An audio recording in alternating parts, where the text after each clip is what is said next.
Hey everyone, welcome on in. Today we're going to be talking about your narrative writing assessment that's coming up at the end of the unit. Now, I know you're probably thinking, why are we talking about this already? Because we're only like 3 lessons in, right? Well, the reason why we're doing this is so that you understand what you're expected to do by the end of the unit. Therefore, you will have the blueprint to everything that you need to do to be successful. Because along the way, we're going to ask you to evaluate a lot of your own writing and the writing of your peers. And so it's going to be really helpful if you know what your end goal is. That way you know what you need to look for right now. So hopefully that makes sense to you. Now let's go and talk about this sheet that you're looking at right here. It says Lesson 3, Introduce the Narrative Writing Assignment. So for Mr. Bagley's Language Arts 7, you will write a 2-page narrative based loosely on real events or an imagined experience. A narrative is your account of experiences or fictional events that take place to form a plot. And your due date will be talked about in class. You don't need to fill in anything quite yet. Now, on this sheet, it gives you some terms and recommendations. For example, the W5 is who, what, where, when, why. I would also add how to that as well. These are going to be critical questions you ask yourself as you're putting together your narrative writing assessment.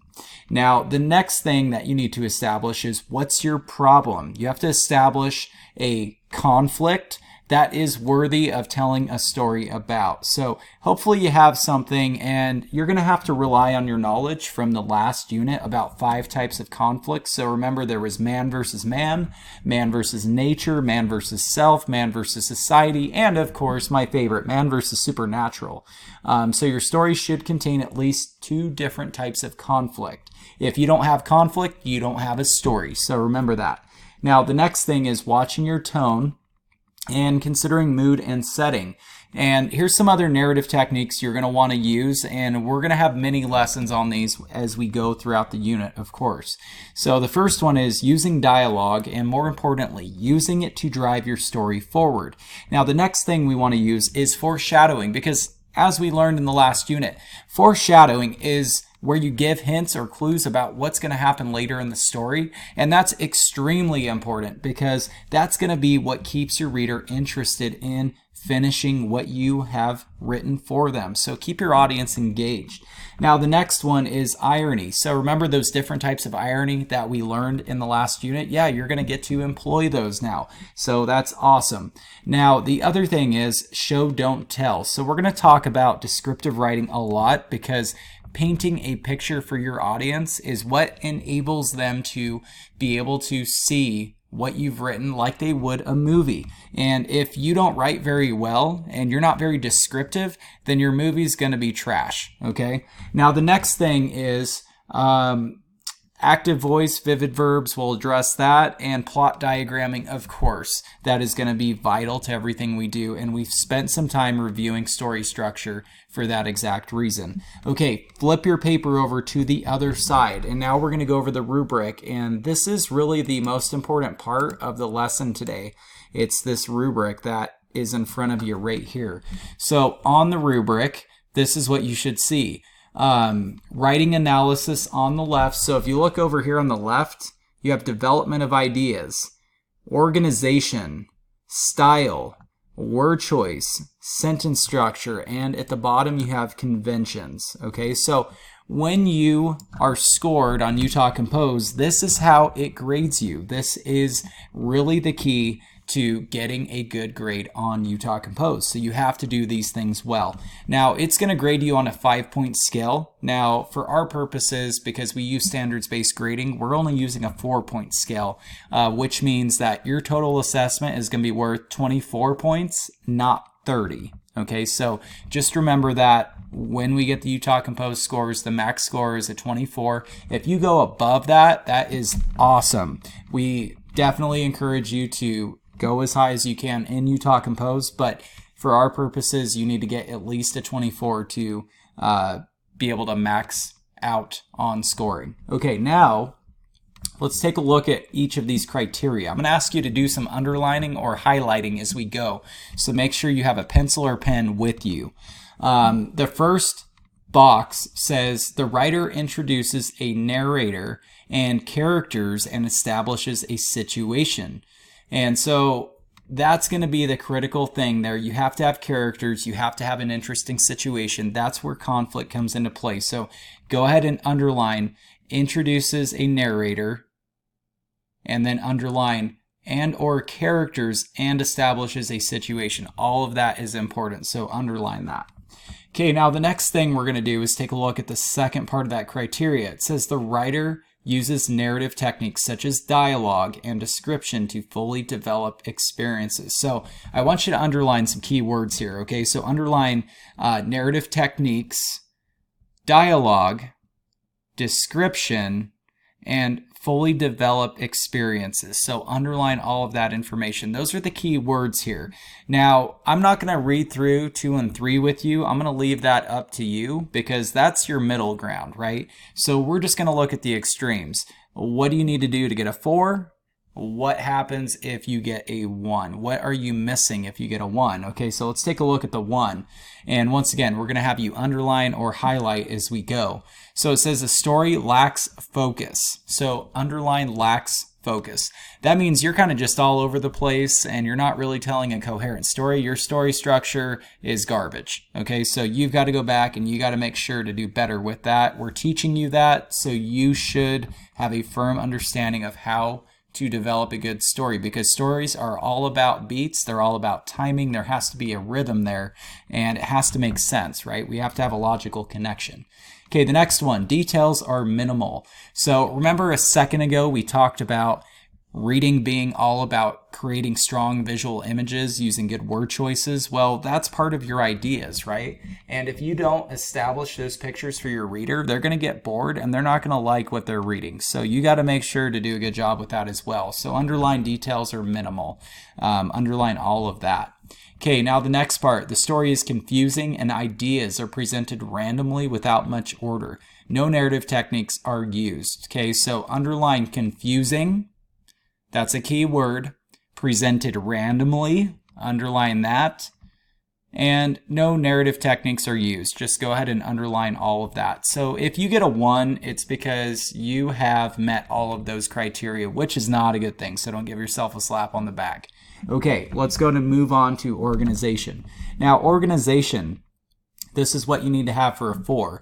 It says the writer provides an event sequence that follows correct story structure. Okay, so underline correct story structure. So yesterday we talked about story structure, right? Exposition, inciting incident, rising action, climax, falling action, resolution, of course. So the expectation is that you have a firm understanding of that and you can show that in your writing. So that's what we're looking for with your organization. Now, if you get a 1, it's because the writer provides an event sequence that has no story structure. It's confusing. So underline no story structure. Underline it's confusing. So that would be why you would get a 1. So you have just ignored all the teaching we've been doing. You're not applying the things that are important. That's why you get a 1. Okay, let's move on to style. Style is always a little confusing for students, so we're going to try to break this down. Once again, this is the Utah Composed rubric, okay? So we're just covering what it is they're looking for. So it says the writer personalizes the story and forms a strong connection with the audience by demonstrating a clear purpose and theme. So I want you to underline this. Personalizes the story. Underline that. Now that means you have strong voice. You're writing in a very conversational tone. And I would recommend using first person point of view, meaning I, me, my, mine, those kinds of pronouns, because that's going to help you establish a more natural voice, okay? And that's like 90% of good writing, in my opinion, is having the ability to have a very strong voice and connect with your audience. So that's very important. That's style. Now, the other part you're going to underline is demonstrating a clear purpose and theme. So underline demonstrating a clear purpose and theme. So your story has to be about something, and there needs to be a life lesson. If there's not a life lesson, then you're going to end up getting a 1. If you don't have very good voice and you don't connect with your audience, then you would get a 1. So that's covering what would happen if you got a 1. It'd be the exact opposite. Okay. Let's move on to word choice. So word choice says words enhance the development of the narrative. Word selections provide a picture of experiences, events, settings, and characters. So what I'm going to have you underline here, so get your pencil or pen ready, is enhance the development of the narrative. Okay, so underline words enhance the development of the narrative. All of that, that's all important. And then this is another critical aspect. Underline picture of experiences, events, setting, and characters. So that's what your word selections need to do. They need to help the reader visualize. Now, go ahead to the 1 column, and we're going to have you underline vocabulary is basic and confusing to the audience. Just underline all of that. Now, if your vocabulary is not very good, then you're going to end up getting a 1. So what I recommend is that you use a thesaurus as you are writing. A thesaurus is a great tool to find synonyms and antonyms as you go. So use very descriptive words. There's no reason not to do it. You guys have access to all kinds of cool stuff, technology-wise. Okay, now the next one is sentence structure. So the writer is going to use simple sentences, compound sentences, complex sentences. Now, I don't know if you guys realize this, but we spent about 10 or 11 weeks on parts of speech and building simple sentences, compound sentences, and complex sentences. Now, the reason why we do that is so that your writing structure is better, okay? You want to look like you are an emerging adult in terms of your writing, because you're 7th grade going on in 8th grade. Pretty soon you're going to be in high school, and you've got to move on just past simple sentences, because that's the first indicator that you're writing like an elementary kid, and you guys are not 1st or 2nd grade anymore. So you want to make sure you're using everything you've learned. Mix it up, have fun with it.